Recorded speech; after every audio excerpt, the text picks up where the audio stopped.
मूल और पोंगुना तालुका के 15 गांव के चरवाहों को गायों को चराने के लिए आरक्षित स्थान दे, अन्यथा तीव्र आंदोलन करने की चेतावनी डॉक्टर अभिलाषा गावतुरे ने दी।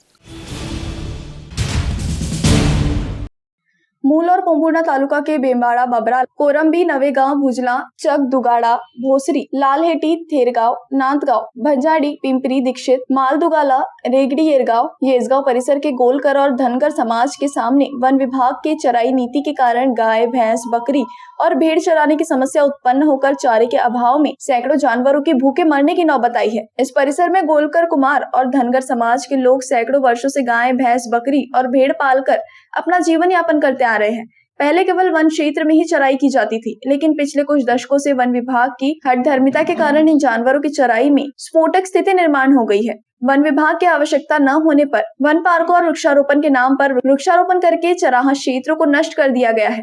नागरिकों का कहना है कि यदि समय रहते वन विभाग योजनाबद्ध तरीके से इस मामले पर ध्यान देता तो आज चराई की समस्या उत्पन्न नहीं होती। स्थानीय चरवाहों के बार बार के अनुरोध पर भी वन विभाग द्वारा ध्यान नहीं दिए जाने पर आदिवासी दिवस के अवसर पर डॉक्टर अभिलाषा गावतुरे के नेतृत्व में एक प्रतिनिधि मंडल ने पोंगुना वन परिक्षेत्र अधिकारी फणींद्र गादेवार से मुलाकात कर एक गाँव में गोलकर, कुरमार एवं धनगर समुदाय के गाय, भैंस, बकरी एवं भेड़ चराने के संबंध में चर्चा करते हुए कहा कि चारगाह बनाने की जिम्मेदारी वन विभाग की है और वन विभाग चारगाह बनाने में विफल रहा है। गाय को इस देश में माता के रूप में पूजा जाता है और उसे चारा उपलब्ध कराना हर किसी का नैतिक कर्तव्य होना चाहिए। जल्द से जल्द इस समस्या का निराकरण नहीं किया गया तो गौ माता की रक्षा के लिए तीव्र आंदोलन करने की चेतावनी दी। इस शिष्टमंडल में बेंबाड़ उप सरपंच देवा ध्यानबोईकर, कांग्रेस किसान सेल के जिला अध्यक्ष दीपक पाटिल, गोलकर समाज के अध्यक्ष मंगूर किरवार, पद्माकार आउलवार, पोचू बीरमवार, प्रशांत पुठावार, धनराज कारेवार, नारायण कुनीवार, गजानन डंकरवार, तिरुपति शिंदे, सुहास वाड़े, विक्रम गुरनुले आदि उपस्थित थे। बेंबाळ क्षेत्रातील गोलकर समाज, कुरमार समाज आणि मेंढ्या पाळणारा जो वर्ग आहे त्या व्यवसायावर त्यांची उपजीविका अवलंबून आहे। हा वर्ग अतिशय त्रासात यावेळी सापडलेला आहे। या ठिकाणी वनजमिनी आहेत पण त्यांना त्यांच्या मेंढ्या आणि शेळ्या आणि गायी तिथे चालण्यापासून मज्जाव केला जातो। अनेक एकर शेती भूभाग आहे तो FDCMनी प्लांटेशनच्या नावाखाली आपल्या कडे घेतलेला आहे आणि तिथे त्यांना चारू दिल्या जात नाही आणि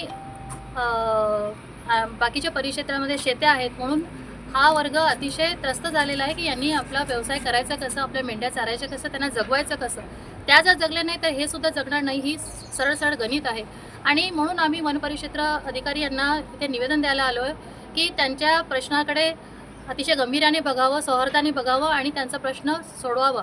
त्यांना चराईसाठी जमीन उपलब्ध करून द्यावी आणि त्यांना सहकार्य करावं।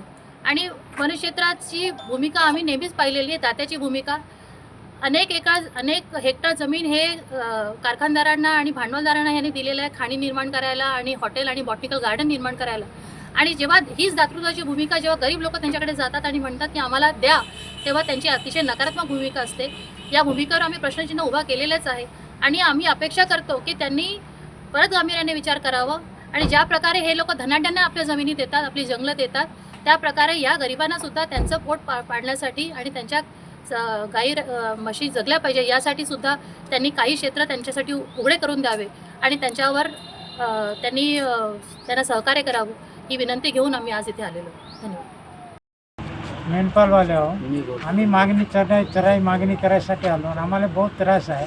चरायला जागा नाही, प्लॉट लावले, प्लॉटाची परमिशन द्या म्हणत आहोत, 2 प्लॉट खाली करा, बाकीचे ठेवा आणि आम्हाला चरासाठी जागा नाही आहे। याच्यासाठी विनंती करायला आलो। एवढंच विनंती करून सर आम्हाला कोशिश करून चारासाठी जागा द्या, नाही तर आम्ही जगू शकत नाही। आम्ही कसे चारायचे एवढे जनावर एवढ्याशा जाग्यामध्ये, म्हणून आम्ही कोंबूरने याच्यामध्ये रेंज आलो। आम्ही एवढीच मागणी केलो, आम्हाला उपलब्ध करून द्या जागा चारासाठी, एवढीच आमची विनंती।